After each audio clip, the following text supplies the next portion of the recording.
Good morning, John. How are you? Morning, Will. How are you?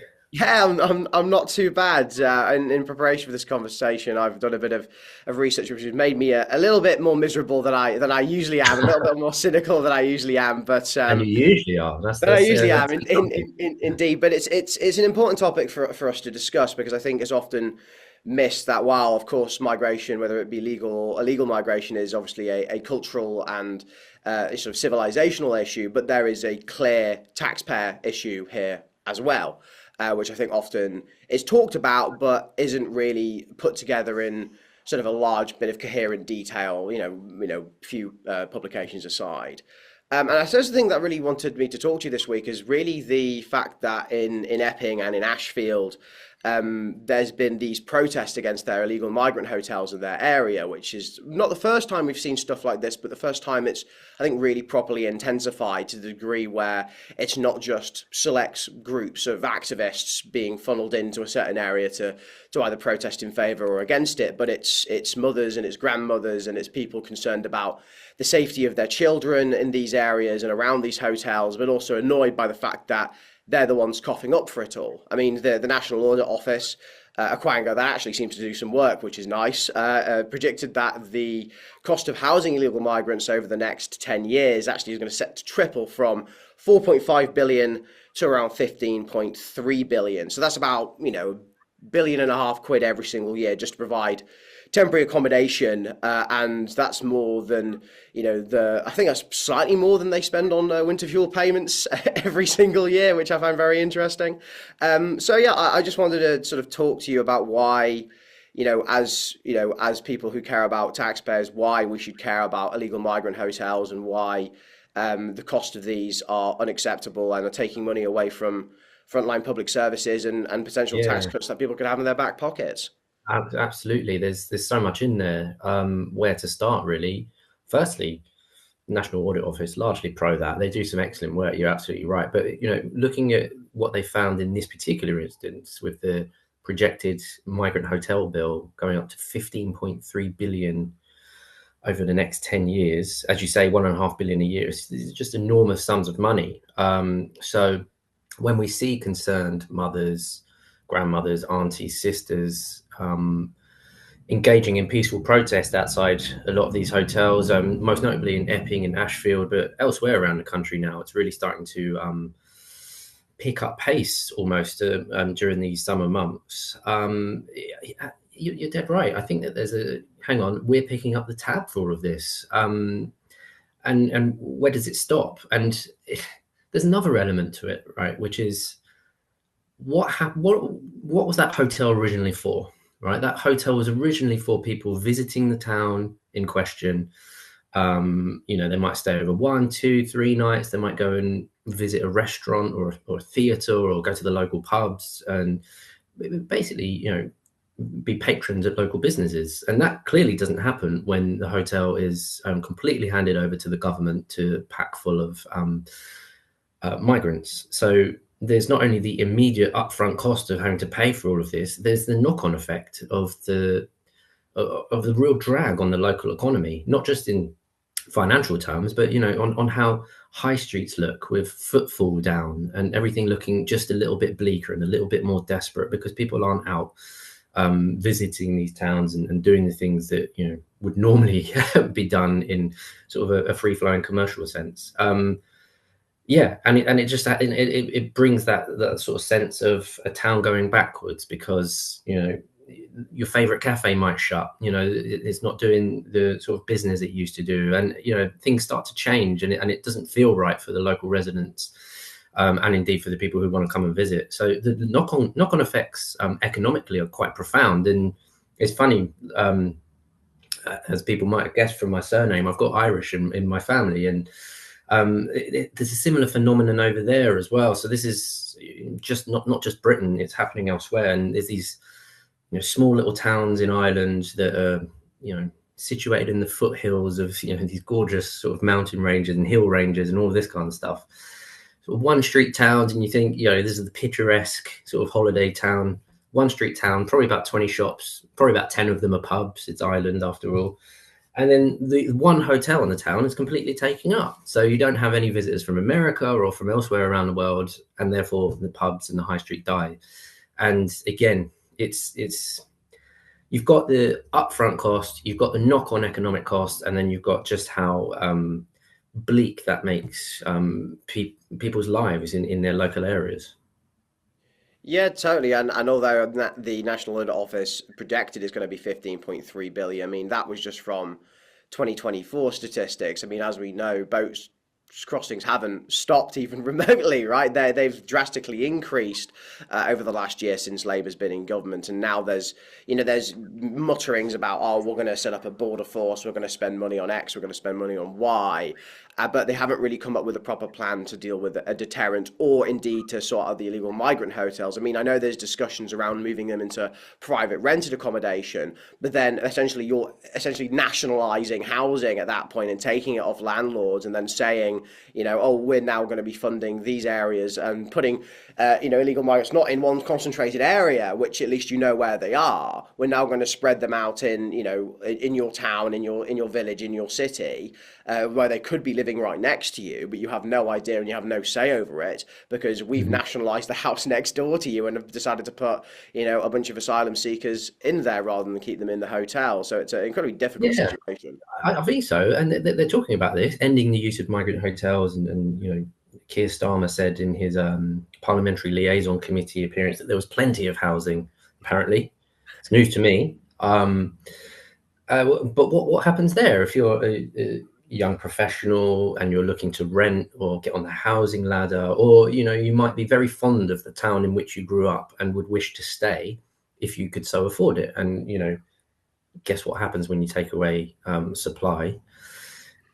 Prices increase, and again, it's just these multiple knock-on effects of these decisions being taken by politicians that just gloss over the fact that they're not dealing with the problem to start with. They could easily stand up and say, "Oh, we've sorted the migrant hotel issue," but you haven't dealt with the issue at source. In its full. So we're just kicking the can down the road and moving the problem elsewhere, and creating problem for British citizens who are just trying to sort of get on, work hard, pay their taxes, and live their lives. If you are a young professional, you're already up against it as it is. A young person in any job, it doesn't really matter about professional or otherwise. You could be a bricklayer, you could be an office worker. It doesn't really matter. The deck is stacked against you massively. The state seems to simply exist to it simply exists against the wealth creating private sector and against taxpayers and against families and against businesses, all to extract money for people who have rights. So we've got this sort of rights-based economy that extracts money that seems to think that we've just got these sort of infinitely deep pockets that they can continue to pay out for all these different causes, whether it's migration, environmentalism, whatever else. This sort of rights-based economy we now have means that we're all the suckers that are paying for it.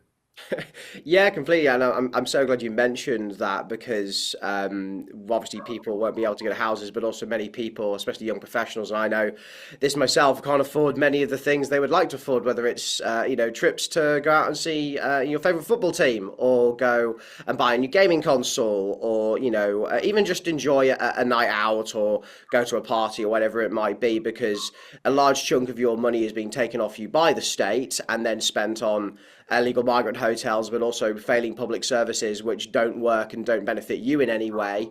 And yet, it seems that the people in these hotels not only have, according to various papers, which I'll sort of go through in a second, but they have access to entertainment that you have, but also have access to services you don't have. There was quite a famous case a while ago where there was a migrant hotel which apparently was receiving in-house doctors, so doctors would come to the hotel. NHS doctors would come to the hotel specifically to, check up on the migrants in that hotel and see how they're doing and fulfill their medical needs. That is completely alien for the average Brit. The average Brit has not had a doctor visit their home in God knows how long. I mean, for crying out loud, most of them can't even get a GP appointment, never mind an actual doctor sitting in their home, actually talking to them about their issues.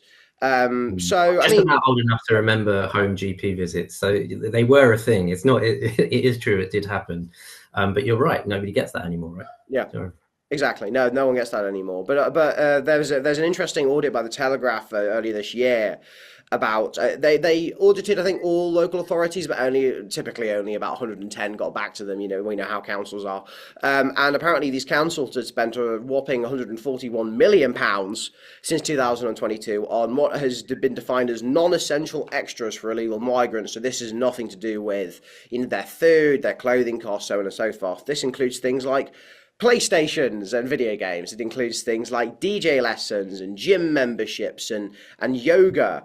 What's it called? Bracknell Forest themselves, as a council, they spent about 1.3 million pounds on extra initiatives for refugees since 2022, and that spending included driving lessons and tests. I mean, it's borderline impossible for someone to get, as we know, thanks to our work on DVSA and DVLA, it's borderline impossible for many people to even get a driving lesson, when you're paying up front for it, no matter where you are in the country. And yet, Bracknell Forest, their local authority, is lovingly giving out driving lessons for people who shouldn't really be here in the first place, nor should be learning to drive in the UK at all. I mean, Croydon, just as bad. I mean, they've got an independent mayor over there, £317,000 on extra initiatives, including DJ lessons for refugees and asylum seekers.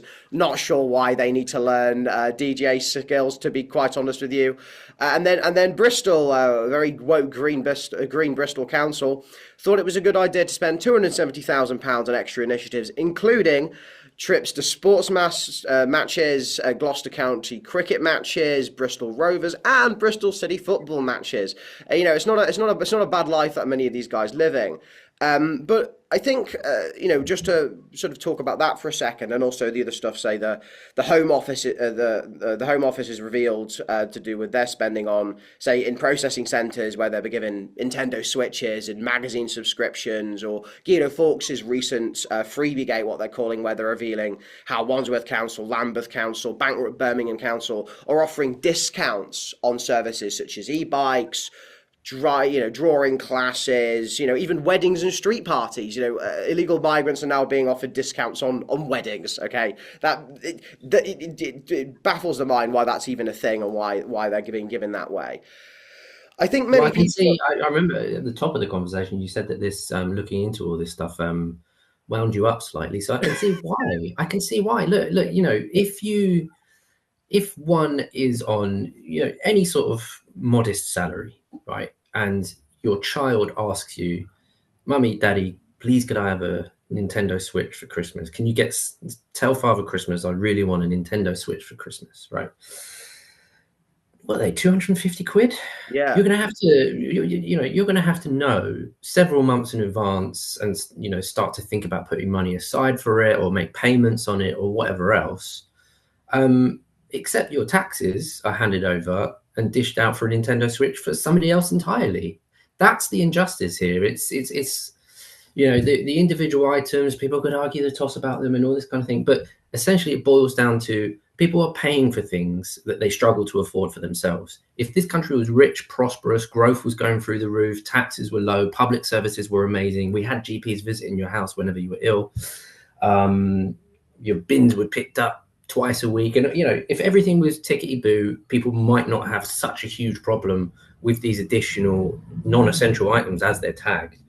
They still might have a problem with them. However, they've got much more of a problem with them now, given that there's very little room to be able to afford a lot of this stuff. To go to your local football team is probably £30 minimum if you're talking about a team like Bristol City in the Championship.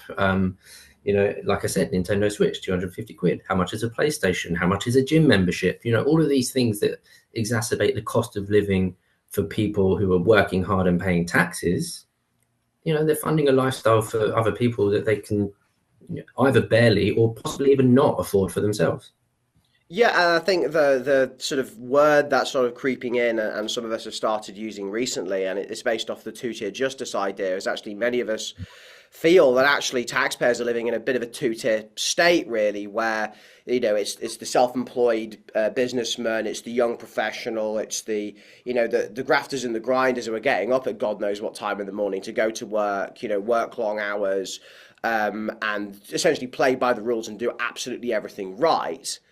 And yet, what they're rewarded with is their paycheck being taken off them by the state and not redistributed or reinvested in things that they actually want or they actually need and can access, whether it's public services, good public transport, a variety of things, or even just simple, taking less of their money, right? There is a feeling that now the state, as you mentioned earlier, is not really working for taxpayers at all, but is actually working for a growing number of people who either are, native-born Brits, and we can talk about welfare in a little bit, but also people who have come here illegally and broken the rules. And let's not forget that, like, illegal migrants are illegal by the nature of the fact that they've not gone through the legal processes of applying to be here on a visa or whatever it may be. The state is now more interested in entertaining them and feeding them and making sure that they have correct healthcare and so on and so forth, while average Brits are essentially left out in the cold and are yet forced to pick up the tab. So, it's no wonder many young professionals feel that the social contract is completely broken. It's no wonder so many small businesses think, well, what's the point in me going to work at 6 a.m. in the morning? And it's no wonder so many people are just considering, what, I'm just going to leave. I'm just going to leave the UK because the UK is not serving my interests. Does that does that argument resonate with you as well? Do you understand and see that in the country? Yeah, and as you know, Will, a big part of what I do is go out around the country and speak to our supporters. We're very well geographically spread. I'm always on a train or in the car or something going to visit a supporter. And what you said in particular about small businesses, I think is close to a miracle that they continue to plow on. They do it for the love of what they do. They love working for themselves. They love providing a service, and they love their towns. They love their villages. They love their counties. And I just, they talk to me about all the, business rates, employers' national insurance, regulations, the myriad, the VAT threshold, should I go above it or not? And, all these different pressures that are put on them by the government. And they think, what's the point? But they still carry on regardless. And that's that sort of great British spirit that seems to permeate through, the backbone of our small business community, which is brilliant to see. Although, you do, I don't know where they get the spirit from. It's quite something. But yeah, it is. We're in a bad situation at the minute where people feel like, if I do the right thing, if I work hard, if I save, if I invest, if I acquire an asset or two in order to protect myself in the future, if I take out insurance, guess what? Every single bit of that is taxed along the way. So if you do the correct thing, look after yourself, look after your family, tread as lightly on the state as you possibly can, bar some essential services, then you are the one that's punished for that. That's how people feel. And they feel it rightly. That is how the state is currently set up. It is set up to extract as much as possible from the productive sector in order to hand it out to, frankly, the unproductive sector, and onto various groups of individuals who claim rights. And that needs to break, and it needs to break soon, because I feel like that we're getting quite close to a tipping point where, that people are just going to say enough's enough. And it needs politicians from all major parties to appreciate that, to understand it, maybe to start seeking in some advice from the real business community. Getting outside of SW1 every now and then would be nice, and appreciating just how bad things are for people out there. Until we get that, until we get like a proper program of dismantling those aspects of the state that see taxpayers and businesses as merely cash machines, then things are going to get worse.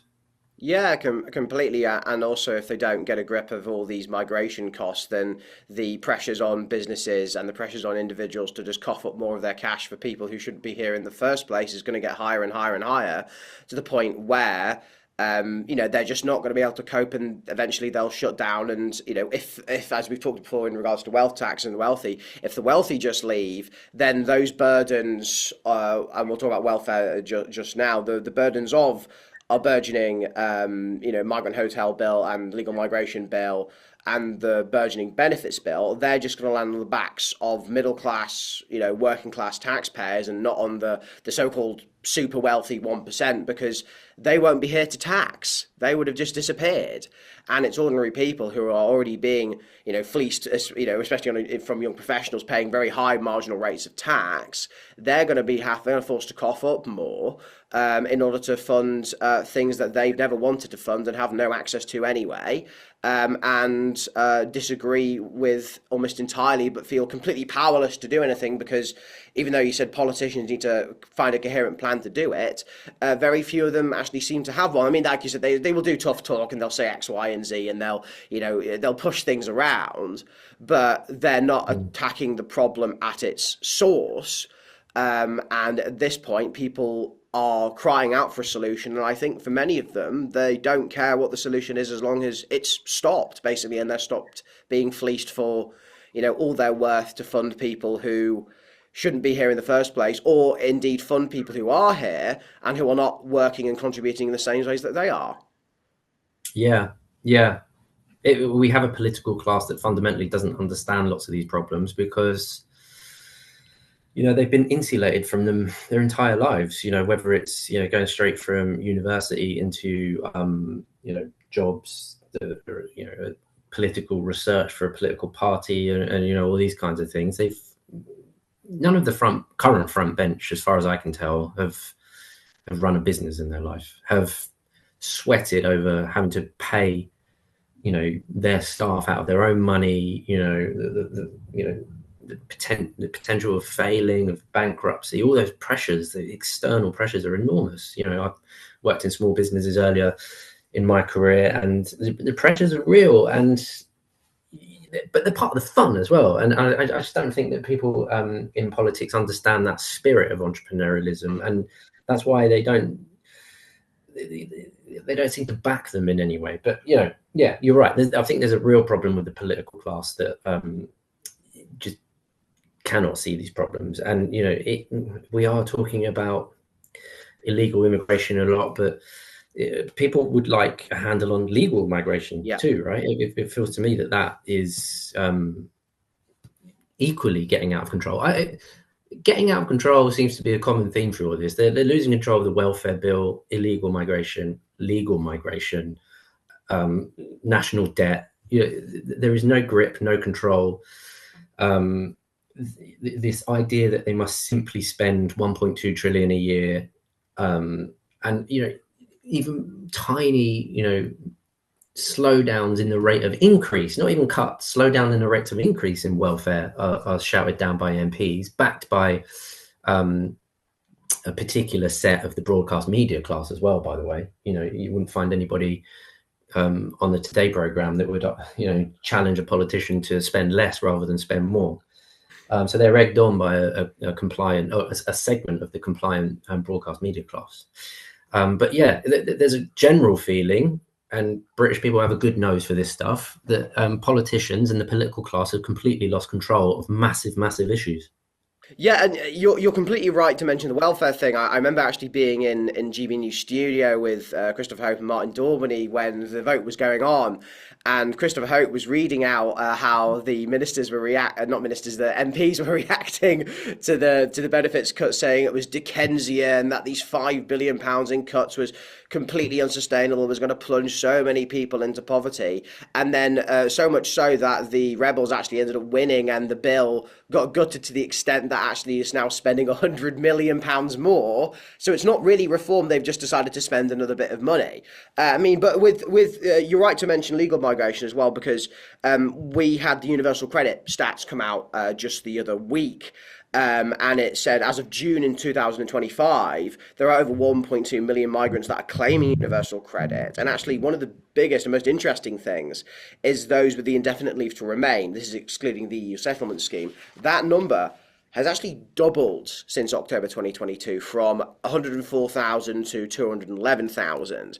And now non-EU nationals are now making up 492,000 of the universal credit claims, which is an 88% rise since June 2022.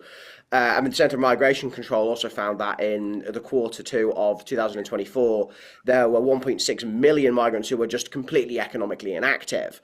And that's a sort of to the Treasury, that's a pro rata cost of about £8.5 billion a year. That's not a small little bit of change. And I think in our circles, but there used to be arguments made about, immigration boosting GDP and immigration filling areas of the lower end of the job economy. But I think it's quite clear, especially over the last few years, that these arguments have just completely fallen flat on their face. That the types of arguments that were made concerning mass immigration in maybe the early 2000s to mid 2000s, they just do not hold up in the 2020s. And I think also the focus on GDP really, really annoys me, because you can just game that figure in any way, and migration is a great way to game it, but without considering, it might look good on paper that your GDP has gone up, but have you actually raised the living standard of ordinary people? Or are you just importing more people who are essentially going to be leeching off of already hard-pressed taxpayers, using a system that those taxpayers have never used themselves because they think it's wrong to use, or because they believe in standing up on their own 2 feet, and so on and so forth? Yeah, yeah. I think the GDP per capita point is really interesting one, because working backwards from that, okay, for decades we were told that low-skilled migration was good for the economy, it boosts GDP.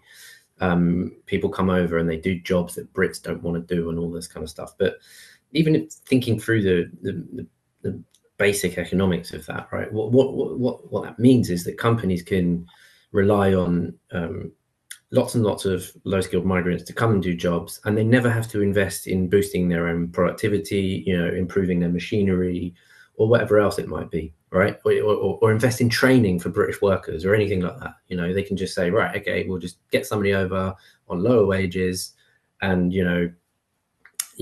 and my profits go up, so therefore GDP goes up.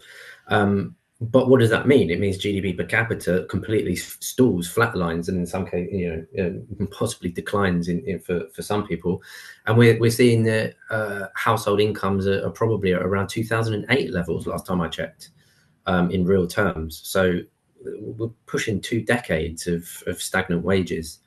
So you harbor real problems when you do that, and it's starting to come out now. There's lots more academic studies. This isn't me just riffing. There's a lot more academic evidence that's backing this up, that of course, if you took it at face value, that you had a very small number of economic migrants of very particular skills that did very particular jobs, that's probably good for the economy, right? I think people could sort of say fair enough. But when it's large numbers of low-skilled migrants, I think we're seeing that it has damaging economic effects. And guess what? Working class people spotted this ages ago.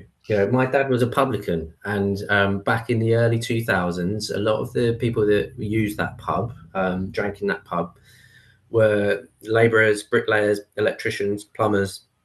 And there was that sense from these guys working in construction that they were being undercut from their jobs. And people would sort of laugh it off and say, well, just reskill and do something else. Well, I'd say people, I said the elite class in SW1 would say, well, just reskill and do something else, and this is just the churn, this is how it works. But you were talking about people who were proud of their jobs, who had trained for quite a long time to get the skills and qualifications to do their job. It meant that they could stay rooted in their communities, and continue to be around their friends and use the same pubs and all this kind of stuff. This was seen a mile off by the British working class. But now it's taken academics a little while to catch up, but we're getting there, where we can see the evidence that mass low-skill migration has been bad for the economy, not good for the economy. And it boils down to exactly what you pointed out, Will, which is that GDP per capita is a much, much more important barometer for us to keep an eye on. It's something we've been doing at the TPA for a couple of months now. We've got a new sort of a monthly indicator on GDP per capita. When the Office for National Statistics release GDP figures, They do it in that sort of big picture style. And guess what? The SW1 media class jump on it and say, oh, this is good for the Chancellor. This is bad for the Chancellor. And it's done in that very runners and riders kind of way, rather than, what does it actually mean for people who are, getting out of their bed at 6 a.m. and going to work? If GDP per capita is flatlining, then, it's bad news all around. So we need to make sure that's the number that's going up. No, John, I'm so glad you've mentioned the GDP per capita point again and really nailed that in, because I think the thing I get irritated the most about is when people ignore that as a statistic and also don't even understand the concept of per capita like as a statistic, because they're unable to sort of play with it in their head, whether it's in regards to economics or crime or whatever it might be. But to sort of to clear up the point I was making earlier about the foreign nationals claiming welfare, is I think that, while our political elites is certainly addicted to having a sort of rights-based economy, but they're also kind of addicted to sort of feeling good about it all and about themselves, so they can morally lecture people on, TV or in newspapers or on the backbenches or whatever it might be, to say, look how we're looking after, this group of people. It's our obligation to do so because of, historical guilt or colonialism or whatever it might be. But I think the principle needs to be restated, is that, Britain is not an international benefits bureau. I mean, we can barely afford our own welfare bill for people in our own country, which is, again, way too high. And there's discussions around that, which I'm sure we can have out another time. But, Britain cannot afford to look after everyone, and never mind everyone in the entire world. And that's a principle that should be uncontroversial. Well, it is uncontroversial to the majority of British people, I think, not uncontroversial at all, but it is uncontroversial perhaps to some of our political masters in Whitehall and in Parliament itself. But I think that's a point that needs restating, made clear, and also made a sort of a non-negotiable, to the point where people will say, no, it is wrong that people who get the indefinite leave to remain can then get access to social housing, universal credit, PIP, and then get on the pathway to citizenship. All the while, I've never claimed universal credit, I've never claimed PIP, and yet I'm paying it all for someone who, shouldn't possibly be here in the first place.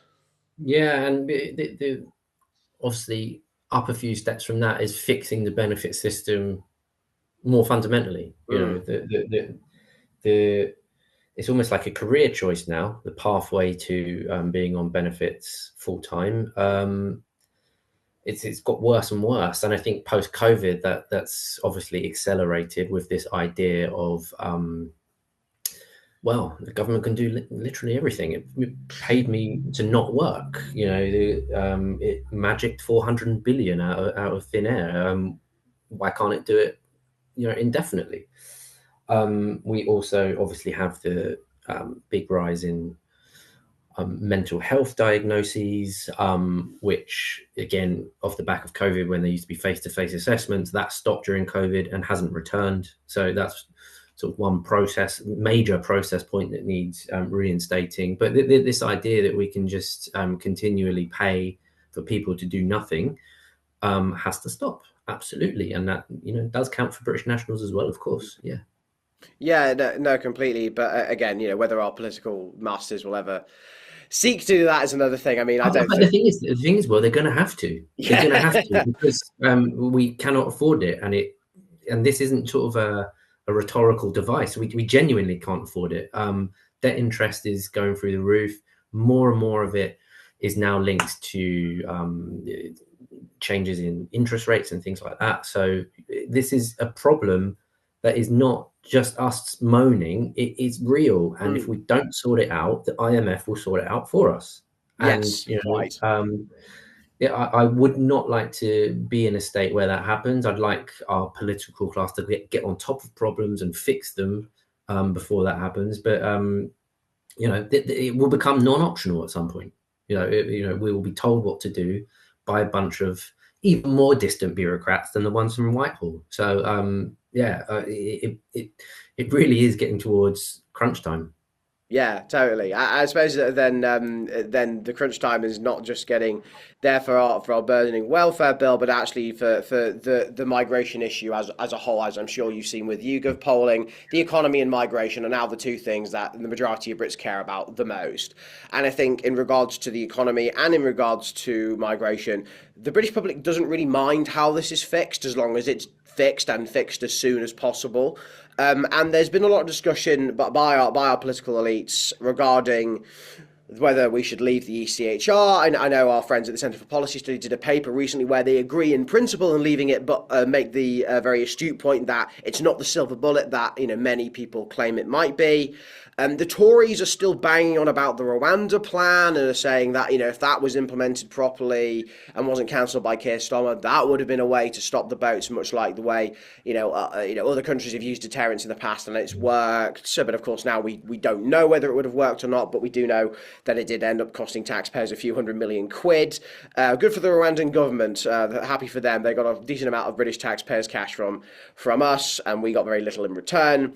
And then when it comes to the smaller parties, well, smaller parties is a relative term these days. I mean, there's about a billion of them. The Lib Dems and Reform. I know what Reform think about illegal migration and legal migration, but I don't know specifically what they want to do and what they want to implement. It's all very good and well saying we need net zero migration or we need to stop the boats, but there's no coherent plan. And the Lib Dems, I have no idea what they generally think. They probably think that actually the real problem is we don't have enough of it. But so what would you say from your perspective, looking at the way all of this is being discussed and people are trying to figure out a solution?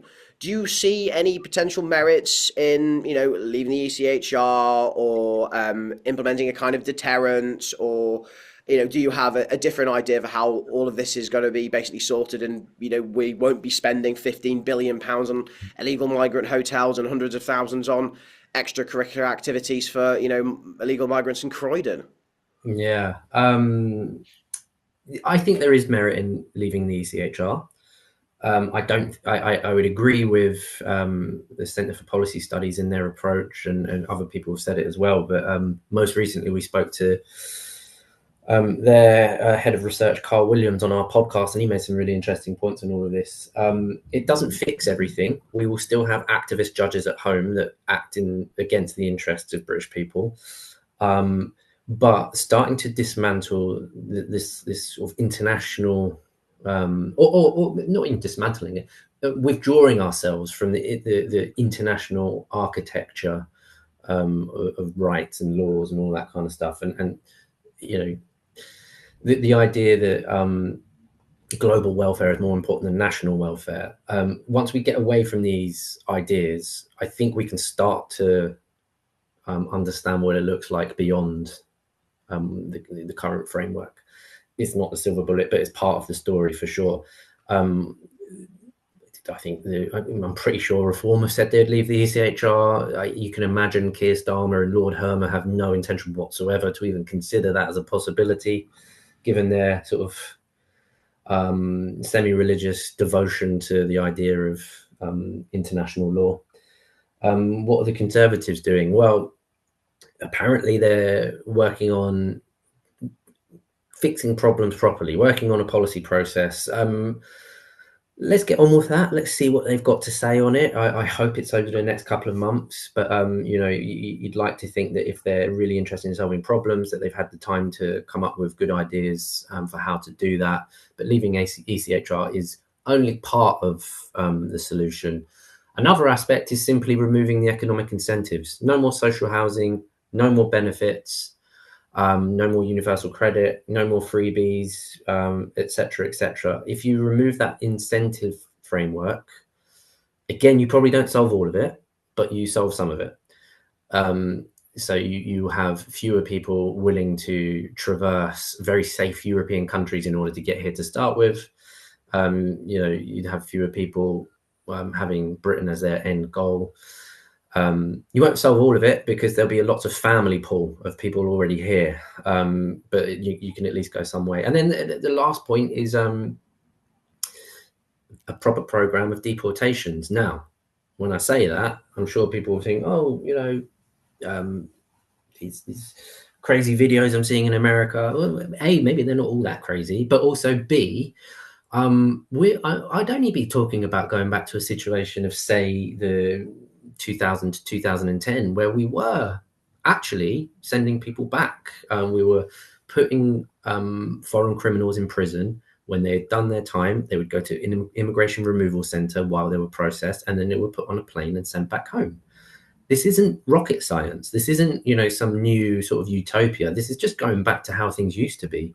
So to that extent, I'm naively optimistic about the fixes for this, because I do think that they're simple but not easy, as I keep saying in various pieces of our output. The problems are quite simple to fix, just not easy to do so.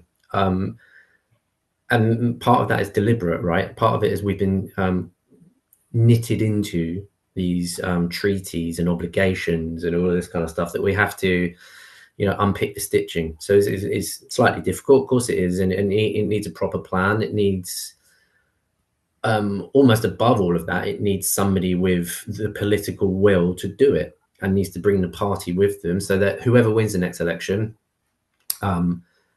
let's just say it's Reform, let's just say it's the Tories, or let's just say it's a combination of the two, that they have a plan that they can enact from day one. And, day 100 won't be enough. It's got to be day one. And it's got to be, of the scale of repeal of the Equalities Act, repeal of the Human Rights Act, repeal of, is going off topic, but the Climate Change Act. It has to be on that scale of ambition to really start to unpick the stitching of what we've sewn ourselves into.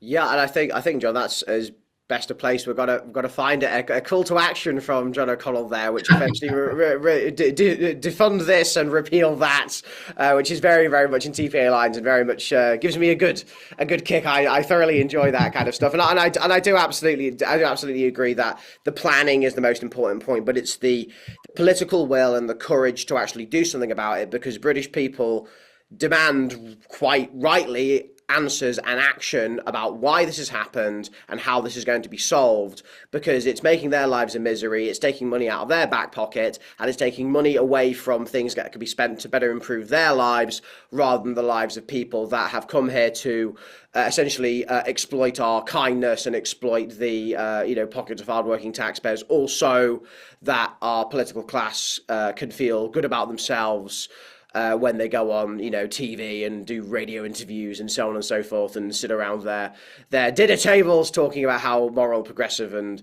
wonderful they are, and how much it gives us soft power on the world stage that we're doing. Yeah, you're dead right. That is their incentive structure. It's to go on the media, get through that media interview unscathed, and then move on, and not actually solve any of the problems that are on their plate. And no wonder when we go around the country, as you and I both do, one of the things that people say is, well, two things to say. They don't do what we ask when we elect them, and B, nothing ever really seems to change for the better. It only gets worse. Whoever you vote for, the same stuff just keeps happening. And it's little wonder when, there's a cigarette paper between the parties on all of this stuff. So it really needs a change in direction. And it needs to be pretty soon. It needs to be at the, sort of within the next few years, frankly. Yeah, quite. 2029 is crunch time for Great Britain on a variety of these issues, because we can't sustain the way we've been doing on the economy or migration or the costs of it.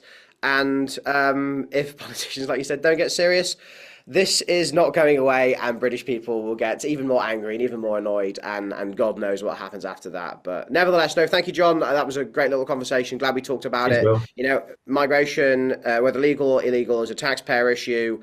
Incentives are important. Always look at second-order economic consequences, not just the upfront cost. Political will and courage is needed, but so is a plan. Otherwise, Brits will not listen to you, and they rightly deserve answers and rightly deserve action. I think that sort of sums up our take. Fantastic summary. And again, I can see why you got so irate in researching this topic, because I'm now feeling it myself. Well, fantastic. Well, on that, John, thank you very much for chatting, and I'll hopefully see you very soon. Cheers, Will. Thank you.